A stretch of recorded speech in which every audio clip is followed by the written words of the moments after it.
NFL Draft, the New England Patriots select Derek Rivers, defensive end, Youngstown State. The Penguins are on the board.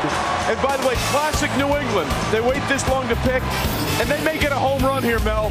He broke the record for sacks at Youngstown State by 19.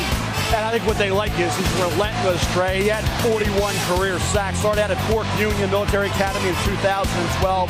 Sack production was 3 in 2013, up to 14, then 9, then 15 this past year. What I like about him as a pass rusher, he varies his moves, takes good angles, closes well, uses some power with his hands. Didn't drop into coverage a lot, but he showed he could.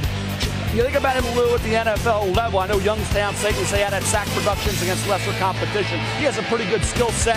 How do you feel about him? Am I overrating him a bit? No, you know what? For where he's being picked, I think it's perfect because he is a multi-positional player. He's a hybrid type of player that can put his hand down in sub, stand up in a 3-4, exactly what Bill likes to use. These are the kind of players he needs. And look, last year, they lost the ball year. They lost Chris Long. They needed a young guy who's a multi-positional player that they can move around and do different things with. He fits the profile, very productive, 15 sacks last year.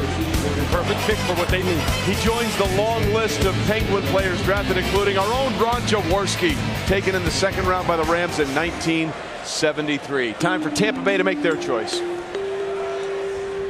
To announce the Tampa Bay Buccaneers selection, please welcome from UCLA, linebacker Ryan Nisi. God bless. With the 84th pick in the 2017 draft, the Tampa Bay Buccaneers proudly select Chris Godwin, wide receiver, Penn State. So we've had Temple and Villanova players off the board, and now in the state of Pennsylvania, we get our first Nittany Lion, Chris Godwin, the wide receiver. I know this is Mel's guy, and I'll let him handle it, but the one thing I'll say, his USC game was awesome. Tremendous. It was the best game of his career. I saw some flashes and saw some really good things. I didn't think he quite played to the speed and the workout numbers. 6'1", 209 pounds. He ran a 4.42 at the combine. I did not expect that. Had a 4-second short shuttle.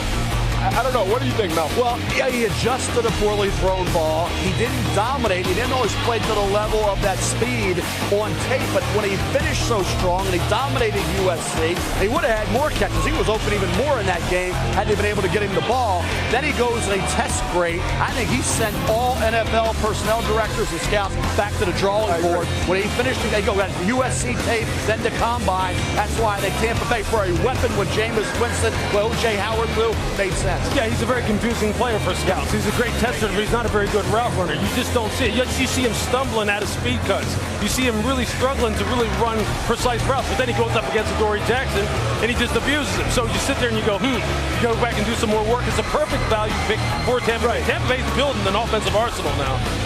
The thing you do like about him, his 3 best games were all bowl games. Every single one of the bowl games he played in, he showed out. Hey, they finally got in and they want to do it again.